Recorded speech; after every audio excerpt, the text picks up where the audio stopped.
plano mensal, a organização acima de tudo. Os horários são fixos, nos mesmos dias, às mesmas horas, de modo a criar aqui rotinas e hábitos de estudo. Mais uma vez, relatórios de avaliação de desempenho dos alunos no final de cada período, de modo que os pais sabem exatamente quais são as dificuldades que os alunos têm e, no fundo, como também conseguimos melhorar e aumentar esse desempenho. As aulas online foi a grande novidade desde há 3 anos, foram sendo modernizadas, não tem nada a ver já com as aulas online de março de 2020, foram um bocadinho tentativa e erro, mas neste momento é um processo que concorre de igual forma com as aulas presenciais, dependendo aqui, obviamente, do perfil do aluno e da sua idade. Não é para todos, não é? Mas é uma alternativa. Temos muitos alunos e é um serviço em expansão.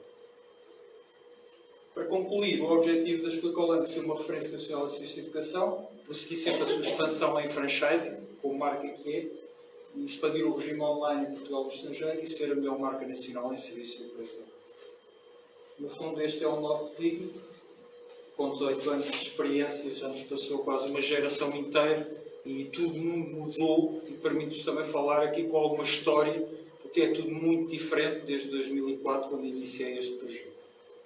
Feito este resumo, vamos à nossa conferência, métodos de estudo. Não há, em termos de métodos de estudo, eu comecei por... Eu não sei se vocês estão aqui com alguma dificuldade de ver. Não, consigo. Temos de É melhor botar de costas. Pode ser. Em termos de logística é mais fácil. Sim, é mais fácil que ela vem.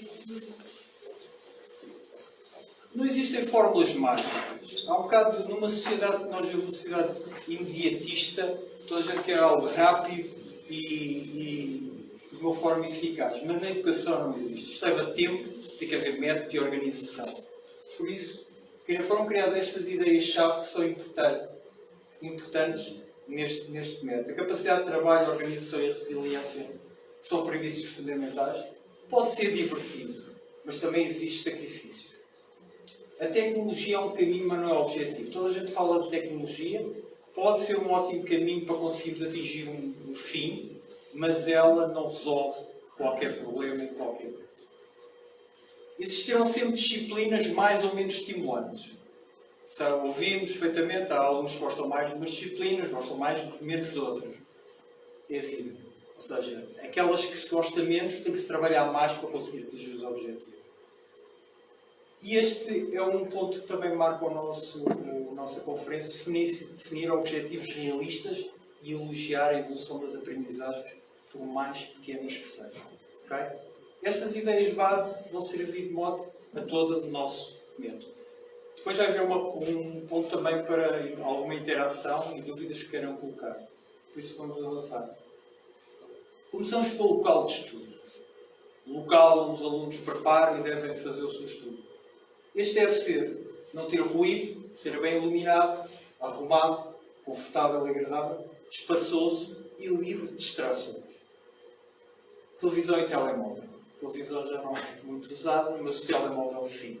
É assim, há que aprender a fazer, se não for utilizado para o seu estudo, há que o arrumar e pôr de lado, porque perturba imenso as explicações. Nós nas aulas online percebemos, nas aulas presenciais não é permitido. No online percebemos os olhos. Sentarmos com eles, percebemos o olhar que eles não estão a olhar. Não estão a olhar para o que concerne a aula. E isso é um elemento de distração e de concentração. Este é algo que consideramos estes tópicos importantes no local de estudo. Organização e foco no estudo diário. Não é a quantidade de tempo, mas sim a qualidade e o método que se utiliza. Às vezes há alunos que realmente passam muito tempo a estudar, mas não quer dizer que o tempo também seja de qualidade. Os pais devem orientar o estudo, mas isso não significa estudar com eles. Gradualmente, à medida que os ciclos vão aumentando, devem delegar essas tarefas e autonomizar todo o processo dos alunos. Nomeadamente, há uma grande intensificação no primeiro ciclo, não é? Mas no segundo, a transição para o segundo ciclo já é importante haver aqui alguma delegação de tarefas. Falaremos mais à frente sobre isso. Não. Só ponto. E agora como é que atrás? Traz, sim. Desculpa. Não confiarem vazio nos alunos. Às vezes os pais confiam, e bem, porque eles têm que ser responsáveis, mas agora eu vou estudar, agora eu vou conseguir, agora já não preciso da minha ajuda. Cuidado, não exagerar, é preciso ter alguma supervisão nesse ponto. O crescimento, eles estão estáveis, têm períodos que são mais fáceis de lidar, outros menos fáceis, e nesse sentido é importante haver aqui algum controle. Estudar mesmo cansado, mesmo que não apeteça, mesmo que esteja cansado, no fundo, não abrir espaço para desculpas, porque isso é muito comum, já para não falar nas atividades, a conjugação com as atividades extracurriculares. E um elevado compromisso e regularidade, não falhar. Isto tem a ver com o método e o plano que os alunos vão ter que ter. Regras gerais. De uma forma resumida. Estudo diário. Pausas para descanso. Prioridades, objetivos e programação. Okay? Mas vamos passar para perceber. Vamos ver este vídeo que vai explicar um pouco qual é que é a ideia base do método que vamos aplicar.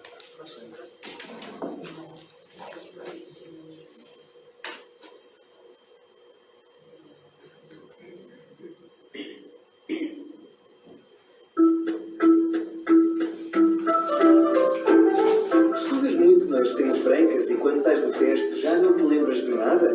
Deixa de estudar em cima da hora. Organiza-te e faz pausas entre as matérias. A aprendizagem espaçada. Tens tendência para esquecer a matéria que estudaste? Estudas muito para o teste e não te lembras de nada ao fim de uma semana e ao fim de um mês? É uma experiência frustrante, mas muito frequente e fácil de explicar. Isto acontece porque o estudo massivo em curtos intervalos de tempo não te ajuda a aprender. Quando estudas de véspera ou deixas tudo para a época dos exames, a aprendizagem vai ser sempre superficial. Vais esquecer rapidamente porque a matéria vai ficar na tua memória de curto prazo. Para evitar o esquecimento e aumentar a aprendizagem, aplica a prática espaçada. Estuda ao longo do tempo e depois recapitula a matéria. Como posso aplicar esta estratégia? Pega no teu horário e reserva períodos para estudar depois das aulas, mas deixa de lado as disciplinas do próprio dia. Estuda a matéria apenas um dia depois de ter sido ensinada. O objetivo é que haja um espaço de tempo entre as aulas e o estudo em casa. Começa por recapitular a matéria dada na véspera e depois parte para a revisão das aulas anteriores. Combina a prática do espaçamento com a prática de recuperação entre sessões de estudo. Faz testes ou tira notas do que recordas. Aprendes mais se estudares 2 horas de cada vez em 2 dias diferentes do que em 4 horas seguidas no mesmo dia, mesmo fazendo intervalos. Quando recorres à aprendizagem espaçada, podes fazer pausas com diferentes durações. No início, podes recapitular a mesma matéria em 2 dias seguidos. Mas para manter o conhecimento na memória durante mais tempo, deves recapitular a mesma matéria com um intervalo de vários dias ou em semanas diferentes. Portanto, quanto mais tempo quiseres prolongar uma aprendizagem, maior deverá ser o espaçamento para a reaprendizagem. Isto também te ajuda a gerir melhor o teu tempo, a sentir mais confiança e a reduzir o stress. Quando organizas o tempo de estudo, é mais fácil estar focado e consolidar o conhecimento. Além disso, sabes quando estás livre e ainda evitas os riscos do estudo intensivo na véspera das avaliações. Se ainda não estás convencido, fica a saber que esta técnica até exige que descanses para aprender. E qual é a melhor maneira de descansar? Vários estudos recentes mostram que a melhor forma é o repouso vigilante. Basicamente significa não fazer nada. A forma de descontrair faz toda a diferença no processo de aprendizagem e memorização. É como os alongamentos que fazes depois de uma corrida. Estudos recentes têm mostrado que quando fazes uma pausa e descansas de forma vigilante, sem fazer nada, acabas por memorizar mais informação do que se passares um intervalo distraído com jogos ou no smartphone. O repouso ativo, fazer algum tipo de atividade, jogos, redes sociais, interrompe os processos de consolidação. O repouso vigilante reforça esses processos, facilitando a retenção do conhecimento.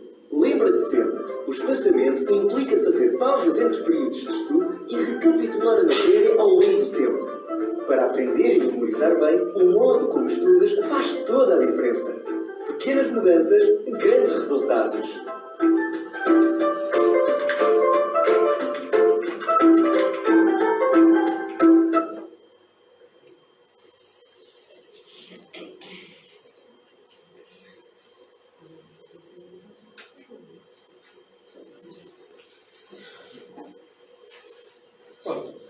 vídeo, de uma forma em 3 minutos, tem ali muita informação que vamos tentar resumir.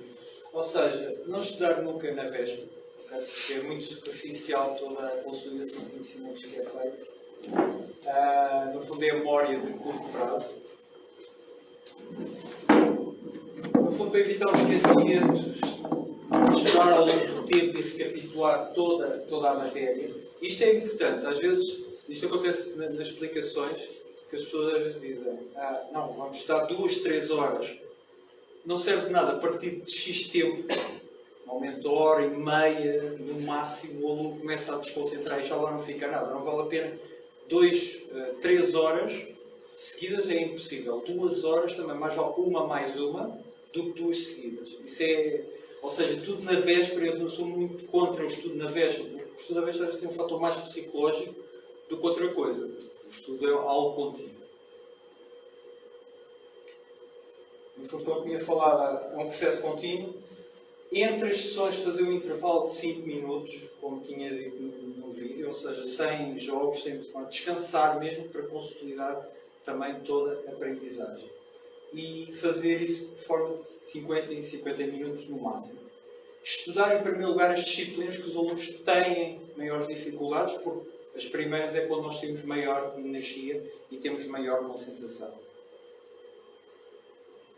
Temos que ver a questão das prioridades, ou seja, vamos fazer um plano de estudo, mas que pode ser ajustado dependendo aqui dos testes que o aluno tem e das disciplinas.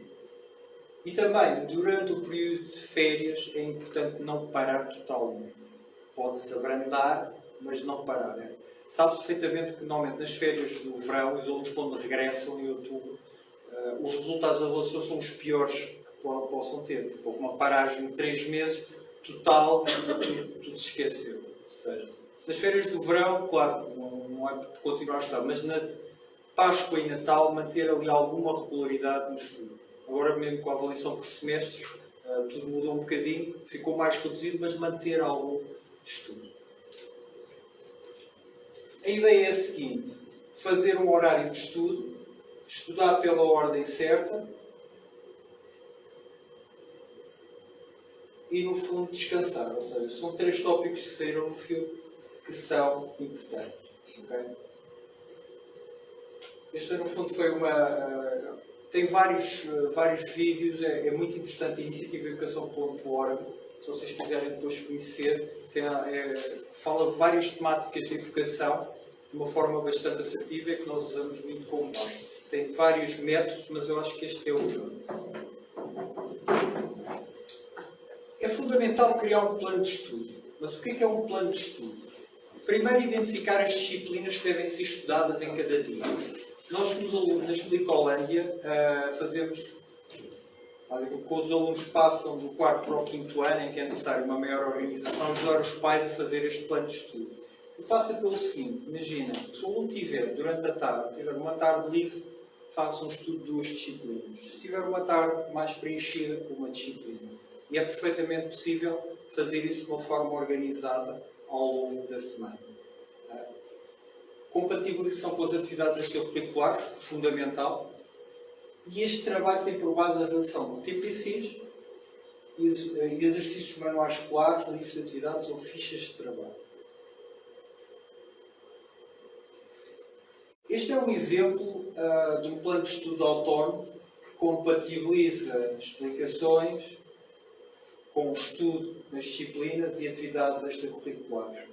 Aqui damos maior incidência ao português e à matemática. São as 2 disciplinas que, pela sua importância, podem ocupar mais carga horária. Depois depende aqui um pouco das disponibilidades, mas a ideia é os alunos estudarem 1 a 2 tempos por dia. Depende aqui da disponibilidade e da gestão de todo o familiar.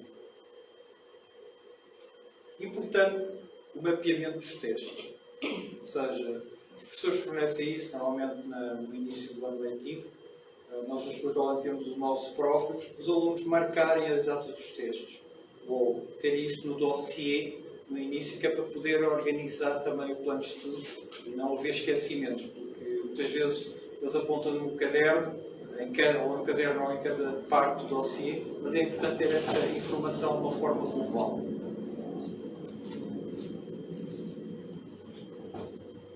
Se o estudo é diário, onde é que se deve encaixar? Com as atividades, quais é que são? Primeiro, as prioridades e depois as vontades. É fundamental existir um equilíbrio entre a escola e as atividades complementares, mas é importante definir prioridades. As atividades são complementares ao estudo, muito importantes. O desporto permite controlar a impulsividade e a música aumenta a concentração. São das duas atividades que os alunos mais têm, não é? Que são fundamentais. Agora é preciso gerir muito bem também e com o estudo. Não retirar das atividades como castigo. É um clássico, tem que se ajustar. E no limite ver o que é mais importante para o aluno, na escola, as atividades. Vou dar um exemplo, é um clássico, porque é assim, eu acho que isto é uma opinião muito pessoal, fruto da experiência que diariamente vemos. Os alunos têm atividades esportivas 3 a 4 vezes. Às vezes nem são jogos, não treinos. Mas se tiver um teste no dia seguinte e tiver que estudar, deve abdicar desse treino. Temos o caso ontem, ou seja, ele ia ter um teste, é negativa e não abdicou. E depois pede-se resultados. As pessoas têm que fazer aqui uma gestão equilibrada das coisas. Porque toda a gente quer que os alunos tenham as melhores notas, mas o equilíbrio nem sempre é possível. Este foi o exemplo que ontem sucedeu. As opções são aquelas que são feitas, mas se o estudo, que normalmente não é feito antecipadamente e a véspera, apesar de tudo, tem alguma importância, se deu mais prioridade ao treino, certamente a preparação não foi a melhor. Mas, de qualquer das formas, é preciso gerir aqui bem o que é prioritário em cada momento, especialmente em momentos de avaliação. Técnicas de estudo. Várias. A amarela é aquela que é mais utilizada e deve-se mais, quer na matemática, quer nos outros exercícios. Mas existem outros. Ler e reler, transcrever, visualização de vídeos, apontamentos e resumos, esquemas e diagramas, sublinhar e realização de exercícios práticos. Isto também, cada método depende de cada aluno e de cada disciplina. E depende também da evolução de cada ciclo que cada aluno esteja. No primeiro ciclo é mais difícil fazer transcrições ou esquemas e diagramas, mas à medida que o aluno vai evoluindo na escola, pode e deve diversificar o seu leque de opções. Para a matemática, a realização de exercício é o mais comum. Ou seja, muitas vezes a grande dificuldade que eles têm é: eu estudo por onde? Os manuais têm sempre, no final de cada capítulo, vários exercícios que devem fazê-los todos. No caso da matemática. No caso das línguas ou outras disciplinas, há uma parte teórica que se deve estudar usando os vários métodos que foram anteriormente indicados e depois consolidar através dos exercícios. Por isso é que estava a amarelo, aquela que deve ser a mais utilizada. A prática através da realização de exercícios. Na matemática, a parte teórica é mínima. Nas outras, deve ser estudada, decorada, memorizada, mas depois consolidada através dos exercícios, que é algo que também verificamos que os alunos não sabem trabalhar. Ou seja, há os livros de atividades, que podem ser utilizados se eles estiverem, que não são usados muitas vezes na escola, mas no final de cada capítulo há sempre um conjunto de exercícios que os alunos devem fazer, confirmar com as soluções. Okay? E essas são ferramentas importantes na sua aprendizagem. Perceber qual é a técnica mais adequada para o aluno e disciplina e diversificar as técnicas, como tinha indicado anteriormente. Um teste de avaliação, momento-chave, que gera ansiedade, mas um teste de avaliação não é só testar os conhecimentos, há aqui um conjunto de premissas que são importantes, nomeadamente ter uma boa apresentação. E quem corrige testes sabe quanto isso é importante na valorização de uma nota. Ter um bom português, fazer um esquema de respostas, especialmente quando são respostas de desenvolvimento, escrever os tópicos necessários e depois passar para a escrita, Fazer uma revisão final sempre, antes de entregar o teste. Dar respostas completas. Ou seja, no português, fazer uma resposta completa. Na matemática, é um clássico, não escrever só o resultado final, mas sim escrever o cálculo todo. Sublinhar ideias-chave que sejam importantes para dar uma resposta. Deixar espaços nos parágrafos. Alguns tópicos que são importantes que os alunos realizam no teste. Não é só dar a resposta, mas há um conjunto de premissas que são importantes quando o aluno faz uma avaliação. Aprender com os erros e fracassos é importante para evoluir. E, no fundo, algo que nos tempos que correm é fundamental. A resiliência. Lidar com a adversidade. Definir expectativas realistas e controlar a ansiedade. Ser objetivo e racional na procura da solução e valorizar a evolução das aprendizagens. Isto liga um pouco com as expectativas. Às vezes as evoluções são mínimas, mas existiram. E deve-se também estimular os alunos a conseguir. E não dizer que foi pouco, podias fazer mais. Porque isso pode resultar numa frustração. Estar preparado para lidar com a frustração, isto é algo mais complexo, mas que existe. Ter uma atitude positiva, ser confiante, mas também não ser sobranceiro. Existem várias formas que todos nós aprendemos. Isto é algo genérico. Ou seja pela rotina, pela prática, pela imitação, memorização, analogias às associações, analisando, aprendemos também com os outros e com o erro. Ou seja, é muito importante quando, por isso é que se faz as correções do teste, é importante ver quando o aluno falha em determinadas questões, ver o que é que correu mal e tentar corrigir e melhorar para a próxima vez evoluir. Okay? Isso é o mesmo que também nos manuais. Ou seja, os alunos podem confirmar com a solução se está correto. Se não estiver correto, corrigir e aprender. Segundo ciclo de escolaridade. Aqui, basicamente, o target é todo o segundo e terceiro ciclo. A transição para o segundo ciclo é complicada porque a mudança maior é a questão do professor único do primeiro ciclo, que passa a ter aqui um conjunto no segundo ciclo de vários professores. E o outro ponto é o método de estudo. Ou seja, é importante que os alunos, a partir do segundo ciclo, consigam ter um horário de estudo, como tínhamos indicado, de modo a começar a ter alguma autonomia.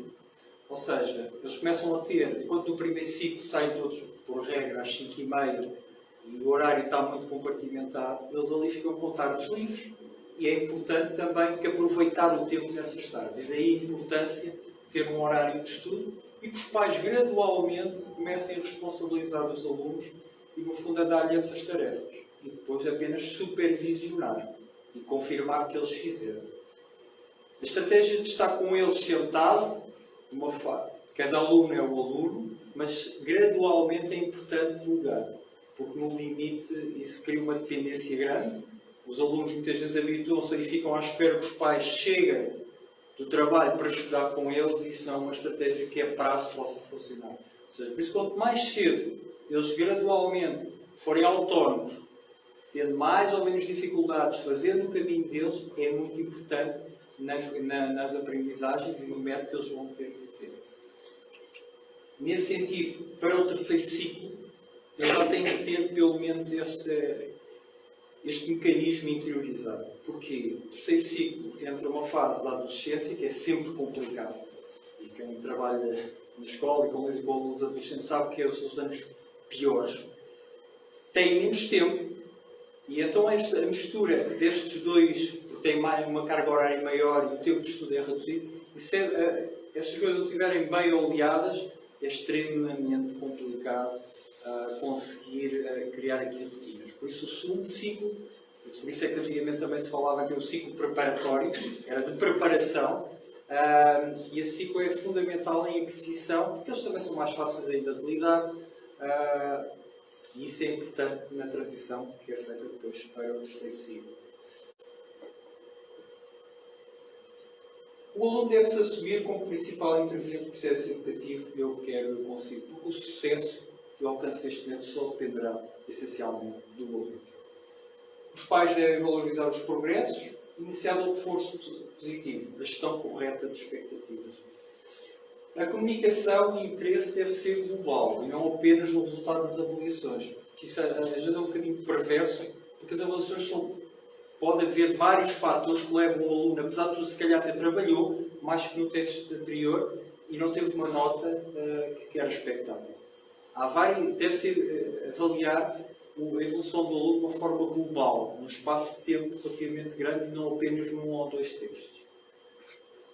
A aprendizagem não é um processo linear. Isto é algo que tem que ser visto ao longo do tempo. O mais um não é igual a 2. No caso da educação, o nosso cérebro obedece a determinados estímulos que é extremamente complicado, às vezes, entender de uma forma muito linear. E o envolvimento construtivo dos pais no processo educativo. Tem que se ouvir todas as partes e não só o do aluno. Que às vezes é muito comum.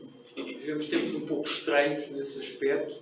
É importante ouvir o aluno, ouvir o professor, ouvir toda a comunidade, de forma a depois tirar as suas conclusões.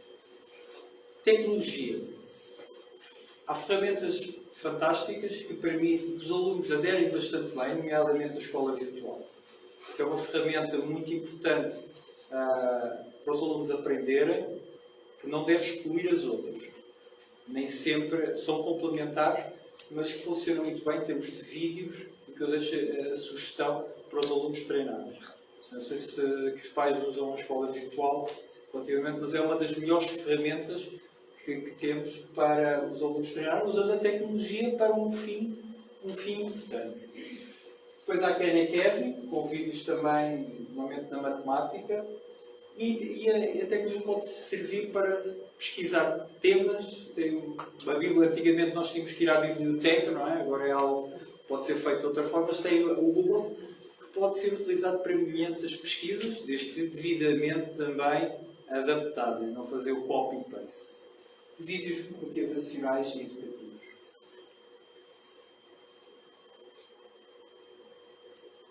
Não delegar responsabilidades quando os filhos ainda não têm maturidade para as tomar. Atenção, às vezes no terceiro ciclo, o papel do encarregado de educação e é sobre ele que é a responsabilidade maior e não sobre o aluno. Há situações que nós verificamos que houve uma alteração nos últimos 2 anos de questões que os alunos passaram a tomar em detrimento de serem os pais a decidir. Isto é algo que foi mudando, especialmente nos últimos 3, notou-se perfeitamente alguns alunos tomarem decisões que deviam ser os pais a tomar. Um clássico que é o facto dos pais terem dificuldades, não terem sido bons numa ou noutra disciplina, não justifica que os filhos também o sejam, e nunca dizer isso à frente deles. Porque eles vão usar isso para justificar um eventual insucesso, que é o clássico na matemática. Quando se diz que o pai e a mãe não percebem nada da matemática, e eles ouvem aquilo porra. Então passam a usar esse tópico.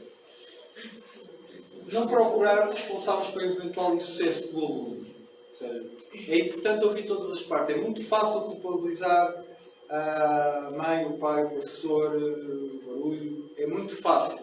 Numa altura que, nesta fase da vida que nós estamos, é muito fácil apontar o dedo. O aluno é que faz o teste. Ou seja, ele é o principal responsável. Depois, há situações à volta que são importantes também ser trabalhadas. Agora, o principal interlocutor é o aluno. E deve-se assumir cada um as suas responsabilidades. Nunca desistir perante as dificuldades e pedir ajuda quando estas não se conseguem ultrapassar. Há um ato de inteligência quando nós pedimos ajuda, seja do foro pedagógico ou psicológico. Para ir terminando, o facilitismo e o cansaço versus a exigência e capacidade de trabalho, nós devemos ter os melhores. Nós devemos olhar sempre para os alunos bons, os melhores exemplos e ver o que é que eles tiveram que fazer para chegarem lá. Essas são as nossas referências. Organização, regras e motivação são premissas fundamentais no crescimento da criança e do jovem. A educação representa os pilares de uma casa e sobre eles assenta o conhecimento. Atenção, educação, disciplina são fundamentais e só se houver isso, o conhecimento é que poderá ficar sobre a educação. E no fundo, nunca esquecer que a educação é a ferramenta mais poderosa para evoluirmos e conseguirmos mudar o mundo. E porque é que os alunos vão para a escola? É importante às vezes fazer, e é importante que eles percebessem como é que era a realidade quando não havia escola e para que é que a escola é importante na evolução da sociedade. Pronto. Fechada esta primeira parte, não sei se querem colocar questões, alguma dúvida que tenham sobre esta extensa metodologia.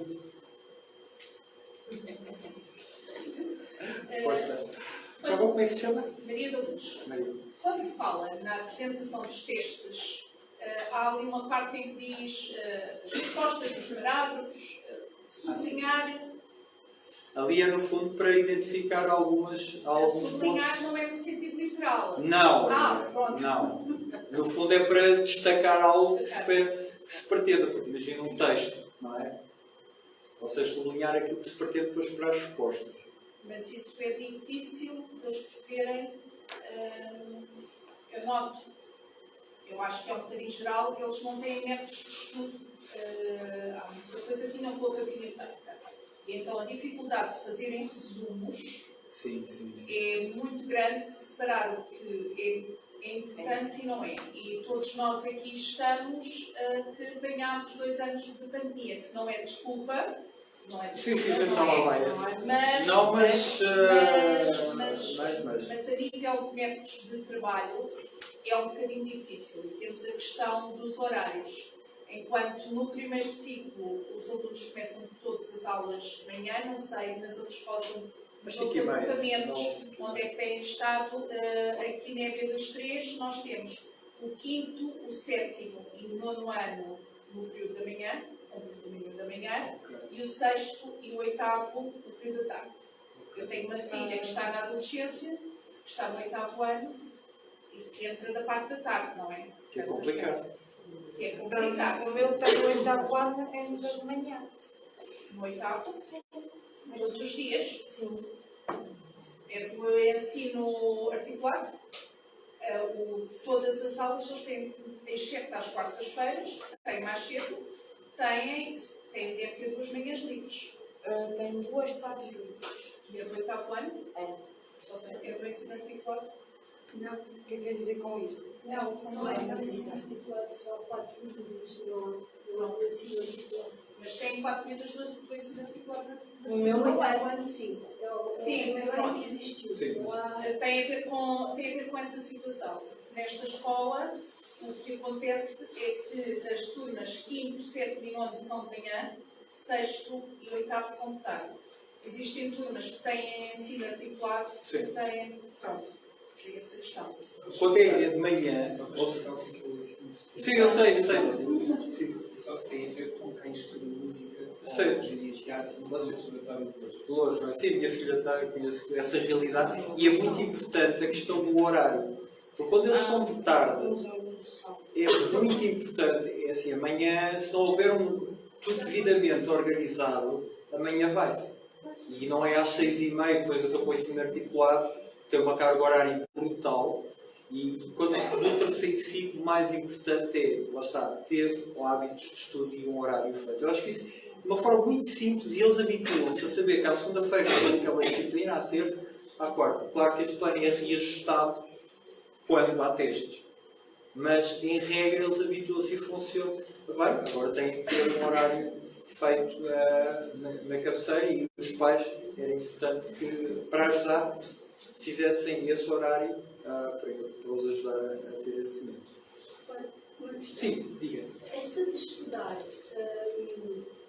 uma disciplina ou 2, por exemplo, o meu filho tem 2, uma tarde livre, que não é bem livre, porque o meu filho está no articulado, então ele tem a quarta-feira livre, mas como vai para o conservatório, entra às 7 da noite no conservatório e chega a casa às 9 da noite. Pronto. E depois tem, à sexta-feira, tem o almoço, tem uma hora, e depois, então sai 3h30, e então é a única. Como é que estuda uma disciplina ou 2 disciplinas? É muito complicado. O conservatório deve ser o horário mais complicado de fazer. Porque, é assim, obviamente tem que se jogar aqui um bocadinho com o sábado e o domingo. ao sábado e domingo, estudar 2 disciplinas, porque durante a semana é muito difícil.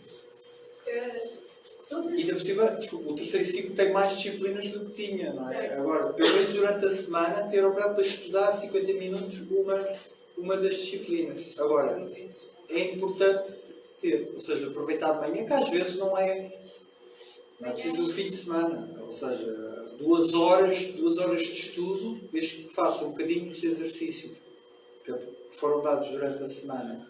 Não, eu só estou a falar é a disciplina. Português, francês, inglês, físico,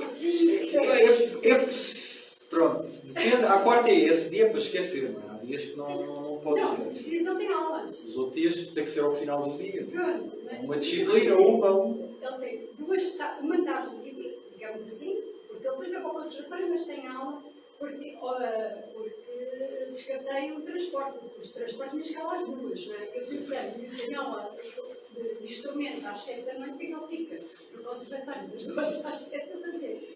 É assim. Mas com tanta disciplina, que eu estou. Mas os do conservatório são 17, pá. Não, do conservatório não precisa estudar, acho eu. Mas no meio de tanta disciplina, como é que encaixa? Se calhar estudares tem mais dificuldade só. Convém, é assim. Tudo tem que ser o horário, não é? Tem que ser ali os buraquinhos. Obviamente, se é uma tarde inteira no conservatório, é difícil estudar. Ou seja, porque se é uma carga horária, eles não têm capacidade de concentração e não vale a pena estar ali a insistir. Agora, eu já vi horários, não era de conservatório, mas com alunos com 3 atividades extracurriculares. Desde a natação, à música e mais que é escuteiros, quer dizer, é uma coisa do além. E as coisas, é assim, tem que fazer aqui uma gestão daquilo que é importante. É possível, agora não é só encaixar ou fazer um horário é fácil, por exemplo, é perceber se aquilo é execuível. É? Mas isso só mesmo vendo, em termos de horário. Não, mas está a ver o que é que eles. É ver as disciplinas do dia, normalmente as disciplinas do dia, não é? Normalmente pode ou não ter trabalhos de casa. Imagina durante um dia há uma disciplina que tem sempre trabalhos de casa. Ok? Então coloca logo para fazer. Se der para colocar 2, ótimo. Se não, coloca só aquela. A disciplina do dia. Agora, se for possível, não é? O português e a matemática com 2 tempos por semana. Espalhados por 7 dias. Se for possível, se não. Eu estou a falar, mas eu não tenho dificuldade. Eu fiz. Não tenho. Mas é importante adquirir, sabem porquê? Porque depois quando chegar ao 10º ano, aí é importante ter. Porque às vezes os alunos até do terceiro ciclo conseguem captar nas aulas e até ter bons resultados. Depois quando chega ao 10º ano, aí já não há milagres. E aí é importante ter esse hábito de estudo já bem interiorizado. Porque no 10º ano o aluno que não tenha, não consegue. Porque há um salto enorme do terceiro ciclo para o secundário. E também é o ponto que depois vamos tratar já a seguir, que é a gestão das expectativas. Ou seja, é um salto imenso. Mas falamos que colocar. Sim. Eu já cheguei a dar, não sei se tudo isso foi importante. Eu acho que uma coisa muito importante é os resultados. Os meninos saberem que os resultados e o sucesso é deles ou não é para os pais. Há muita expectativa de que eles estudam para agradar os pais e se realmente isso não acontece, há aqui o fator desilusão e que eles ficam muito aflitos e muito atrapalhados por isso. Portanto, eu penso muito isso, não em casa, mas em termos de dinâmica de trabalho, percebo muito que há um grande foco naquilo que é levado para casa. A mãe ou o pai vão ficar agradados com os mesmos resultados. E isso tem uma carga emocional muito, muito grande. Pois, no confronto com os testes, vai existir a ansiedade se eu sou capaz ou não sou capaz. Portanto, existem muitos fatores que depois, na realização do próprio teste, podem pôr em causa até um estudo que correu bem, conhecimentos que estão consolidados, porque depois não conseguem efetivar e não conseguem que os resultados espelhem realmente o conhecimento que existe. O trabalho. E neste momento, por acaso, acontece muito. Algo mudou. Todos nós mudámos. Não somos as mesmas pessoas de março de 2020. Não somos. Os alunos não são. E há uma carga excessiva. E nós sentimos isso, obviamente, porque nos nossos centros, não é? Os pais colocam para obter resultados. Só que o processo não é linear. E não é mesmo linear. Claro, a pandemia, houve aqui um ponto que íamos falar a seguir, mas cria-se muito um foco no resultado. Isto é preciso algum tempo, não é? E às vezes o aluno até se esforça, até mudou a atitude, mas o resultado não foi imediato. O aluno de trabalho cumpre, se não for neste, será no próximo. Mas há que ter alguma paciência, isso pode ser destrutivo. Há muitos que ligam logo após receber os resultados. Não tiveste a nota, não ficaste triste. Há a mesma questão, não fiques chateado, não fiques zangado comigo. E só isso é sinal de responsabilidade. O aluno diga isso, pá, já tem uma grande responsabilidade. Isso é O ótimo. estado funcional que efetivamente existe. Outra questão que eu senti foi que os miúdos não sabem interpretar os textos. O identifica no meio, caracteriza, portanto, até sabem a matéria, mas nas respostas não corre bem porque eles não respondem àquilo que é pedido. Essa especificação à partida. Em termos, mais uma vez, tirando o que se passou, mas é um processo que já vinha de antes. A interpretação. Cada vez mais, o ponto, não é, acho que no primeiro ciclo, ali no terceiro, quarto ano, que nos pede, às vezes já nem é tanto a matemática, mas o português. Porque os nossos filhos têm que sempre ter um ponto, e às vezes existe muito na gramática. Nós eu digo sempre, o português tem que ser 3 componentes: interpretação, gramática e desenvolvimento de texto. E às vezes foca-se muito na gramática, mas na gramática é o que eles conseguem decorar. A interpretação é que deve ser bem trabalhada, e às vezes é a grande lacuna. Agora também há aí um ponto, isto é mais global. Eu acho que todos nós, não sei se isto, vou falar com conhecimento apenas de causa, nada científico, mas todos nós estamos a ter também grave adultos problemas de interpretação. Eu não sei se é questão da tecnológica, mas não raras vezes, com muita frequência, nós não conseguimos ler o que está escrito. Ou lemos muito rápido na diagonal, ou lemos mal. E às vezes outros pais a queixar-se, mas também vejo o outro lado. Ou seja, em termos de leitura, às vezes, de situações, eu não sei se o problema é também da tecnologia, que faz com que nós não tenhamos tempo, ou se é uma questão mesmo de lacunas de aprendizagem, que foram, ou de método, que é do primeiro ciclo, mas isso eu não vou supor. Mas é um facto, existem as lacunas de interpretação, porque assim, a matemática também depende da interpretação. Especialmente os alunos do quarto ano para o quinto ano. Acho que podia ser mais desenvolvida essa questão. Sim, há ali uma questão, o primeiro ciclo é estrutural. Mas eu não vou opinar sobre a questão do primeiro ciclo, mas sei que as coisas mudaram, não é? Todos nós tivemos um método que agora é completamente diferente. O que é facto é que realmente, em termos, há grandes dificuldades de interpretação dos alunos. E nós vemos isso, a forma também como respondem. Por isso, uma das coisas que era importante quando elaboram é as respostas completas. Começar a resposta de forma completa, com um ponto, terminar com um ponto final, colocar os cálculos. É importante ensinar os alunos. Agora, nós tentamos fazer isso num contexto mais individualizado. Agora, numa escola, muitos alunos às vezes também é difícil, nesse sentido. Mas é importante pequenas estratégias que os pais às vezes podem ajudar, essencialmente a dizer aos alunos, colocar nos livros, quem transita para o quinto ano, um exemplo muito prático. Se tiverem livro de atividades, ensinar, olha, vais ao livro de atividades, tens aqui este exercício desta matéria, tens aqui os exercícios desta matéria, resolves, vês a solução. Fazer este apontamento, okay? Dentro do teu tempo de estudo. Conseguir, quando eles têm dúvidas, tentar ir ao manual, que é uma coisa que nós, hoje estava no centro, tu tens o livro. Não, então estamos a falar do 11º ano. Okay? Então, se tiveres dúvida, a matemática, as fórmulas... Esta dificuldade, o manual parece uma coisa que não serve para nada. Aprender a trabalhar o manual é super importante, porque é lá que estão os conceitos base para aplicar, não é só fazer exercícios.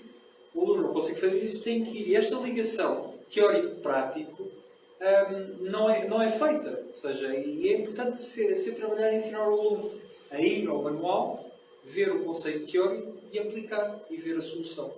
Se fazer estes 3 passos. de uma forma rudimentar no 5º ano, mas com responsabilidade, de forma a ganhar esse sentido de responsabilidade. Só algumas técnicas, obviamente não há soluções mágicas, cada aluno é um aluno. Isso é importante. Há técnicas que funcionam mais para um aluno, outras menos, mas é importante o sentido de responsabilidade, que não são os pais que vão fazer os testes, e o futuro dos alunos também depende do seu desempenho escolar. Okay? Mas não é só a escola que também conta. Okay? O aluno como pessoa é uma parte muito importante, mas veremos mais à frente. Questões? Posso fazer uma questão? Creio que vi que em relação ao 3º ciclo recomenda que eles sejam autónomos nos estudos. Eu gostava de perceber um bocadinho o papel dos pais Sim. nessa fase. Na autonomia. É assim, essa fase é a fase complicada. Porque é muito difícil os pais, nessa altura, por isso é que eu falei no 2º ciclo, ter o horário de estudo minimamente já organizado. Porque no 3º ciclo fazer isso, há guerra.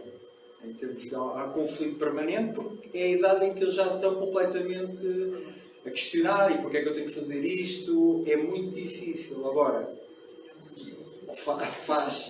é mais difícil fazê-lo, não é? É muito mais difícil fazê-lo. Agora, não há grandes alternativas, porque depois, isto é conjugado, tirando a questão do ensino articulado, com as atividades extracurriculares que possa ter, não é? Mas tem que fazer um estudo, pelo menos uma disciplina, e estudar ao fim de semana. São mais disciplinas, mas é mais difícil, né? Nessa altura, mas tem que ser feito. Porque se não foi feito anteriormente, se calhar o papel dos pais continua a ser um bocadinho o mesmo que era no 2º, ou seja, sim, iniciarmos esse atrás. acompanhamento... Mas é mais difícil. Porque é certinho, quando chega ao 10º ano, se andar ali, aí dá-se o grande choque com a realidade. Okay? E agora, o facto de terem terminado com os exames permitiu-nos mostrar, eu sou adepto de algo incerto, pelo menos não há de serem feitos, permitiu-nos ver qual é que era o resultado do aluno. Ou seja, quando transitava para o secundário, porque era feito para todos os alunos. E o salto para o 10º é grande. O aluno que tira um 3, normalmente no 9º ano, quando chega ao 10º, aquilo vai sofrer um bocadinho.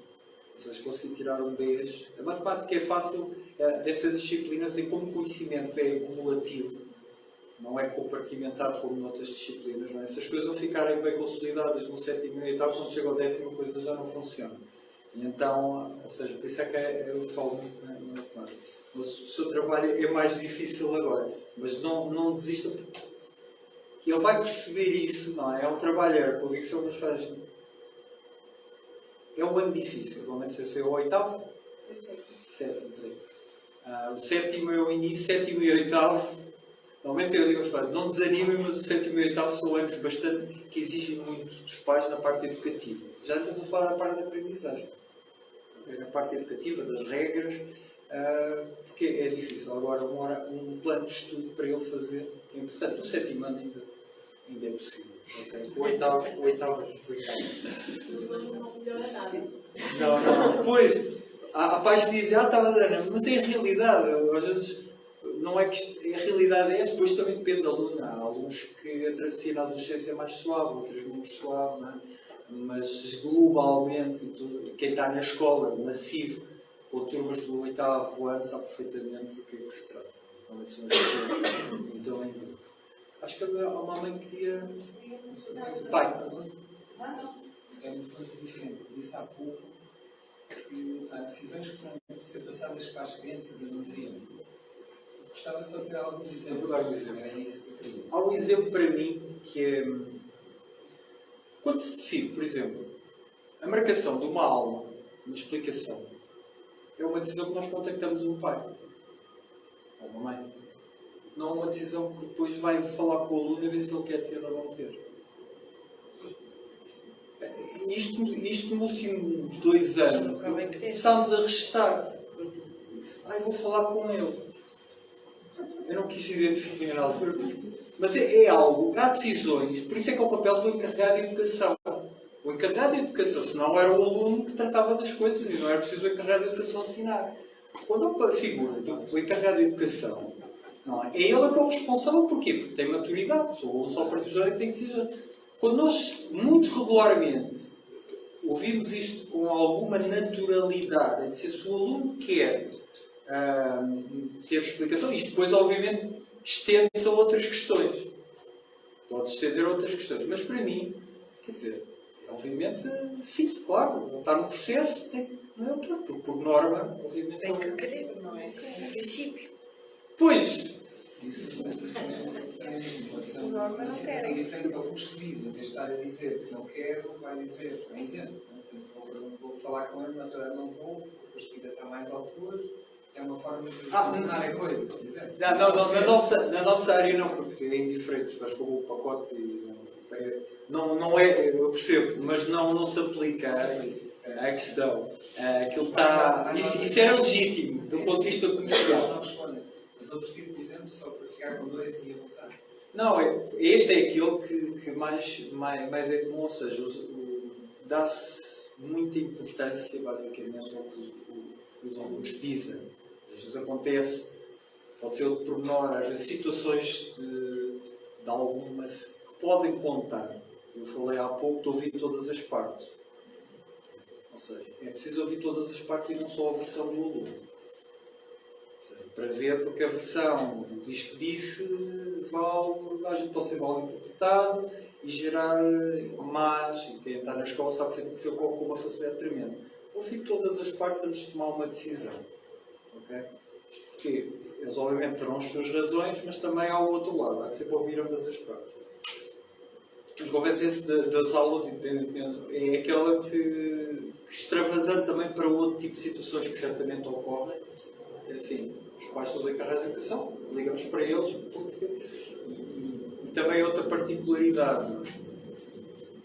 Quando iniciei este projeto dos relatórios que nós fazemos, do report, com tudo aquilo que os alunos fazem, com o desempenho dos alunos, sempre é importante para os pais avaliarem.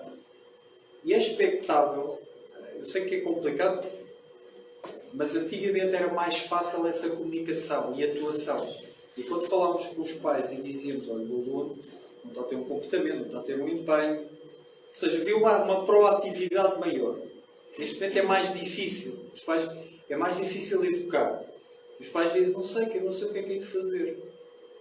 Ou seja, eu sinto essa mudança e que também dificulta muito o nosso trabalho, não é? Porque para conseguirmos ter sucesso precisamos da ajuda dos pais.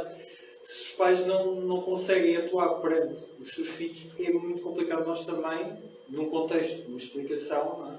Conseguir atingir os objetivos. Se não estuda em casa, podemos ter um ponto de motivação, mas dentro de casa já não conseguimos controlar.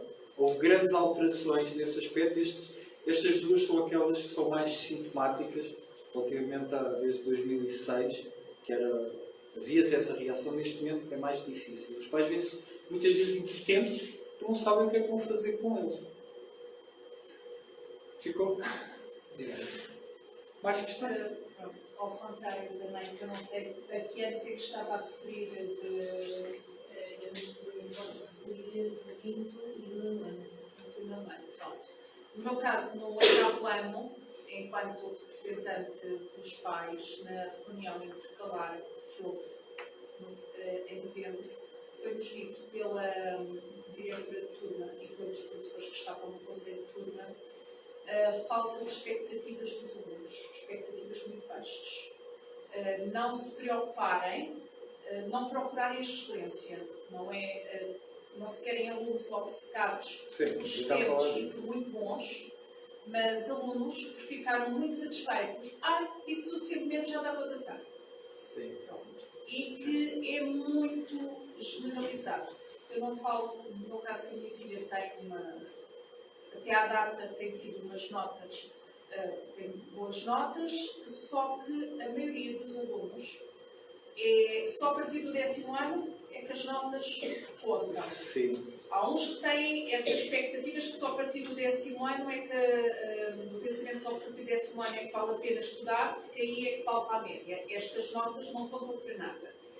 E os alunos não terem brio, não se empenharem a entregarem qualquer trabalho dentro das vésperas, não levarem o material, há muitas queixas, porque só levam uma folha para a sala e uma caneta, e às vezes nem isso levam, não levam os materiais para as aulas e fazem os serviços mínimos. Portanto, cumprir os serviços mínimos. E aquilo deve para passar à tangente, se for 50%, 50-51, eles não vão, porque...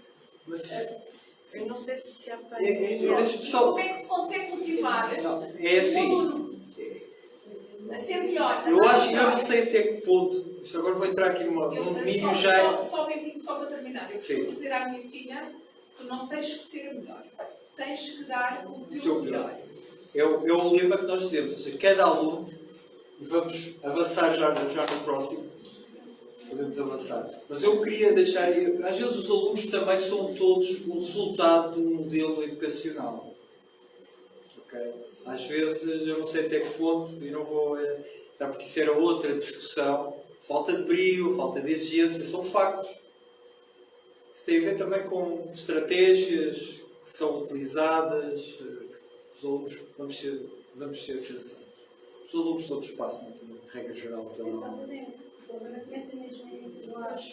Não há chumbo na motivações, tudo passa, tudo vale. Não, Se eles nem estudam e passam. Só um caso extremo, muito extremo, Não sei, é que acontece. a turma do meu filho é excepcional, então. Às vezes há casos, mas todos nós sabemos, e entrando aqui no outro domínio, mas toda a gente sabe, e quem está na escola, para chumbar também acontece, somente na transição de ciclo pode ficar retido. Mas são situações muito excepcionais. Ainda o ano passado houve 4 chumbos. E assim, o que acontece é aqueles alunos que se esforçam e depois há outros alunos que são pronto, mas dizem que não vale a pena. Tens que estudar.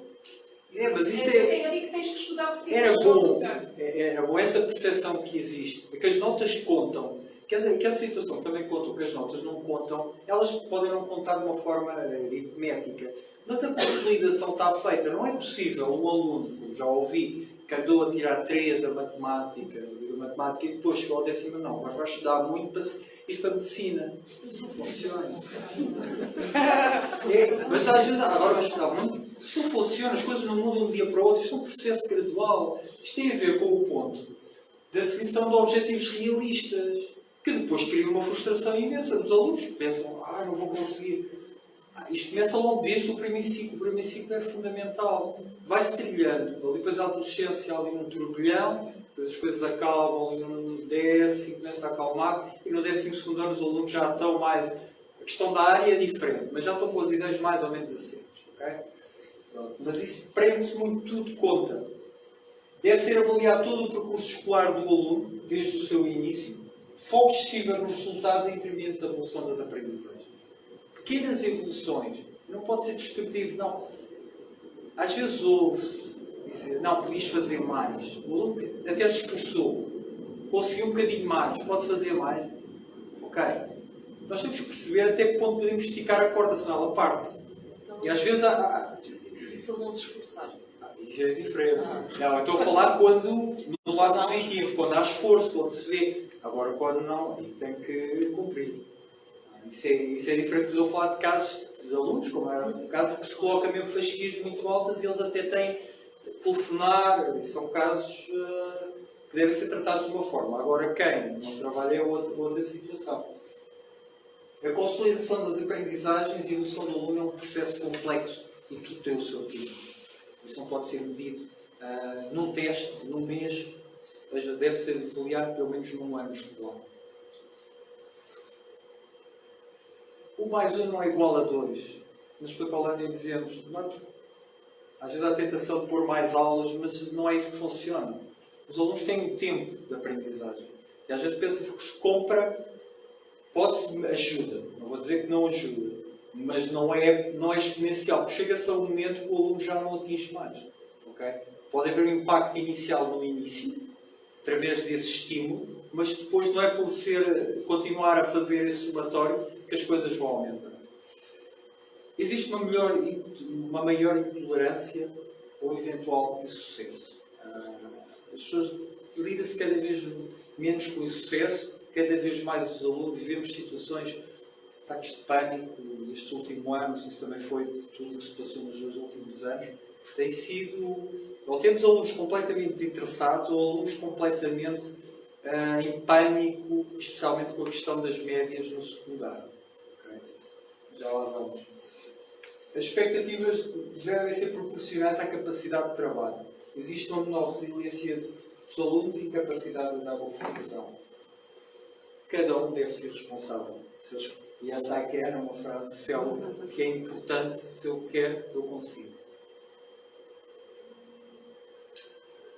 A mudança para o ensino secundário obriga a uma maior exigência e é importante que os alunos estejam preparados e se adaptem para essa mudança. Já falámos aqui da transição para do terceiro ciclo para o secundário, que tudo conta.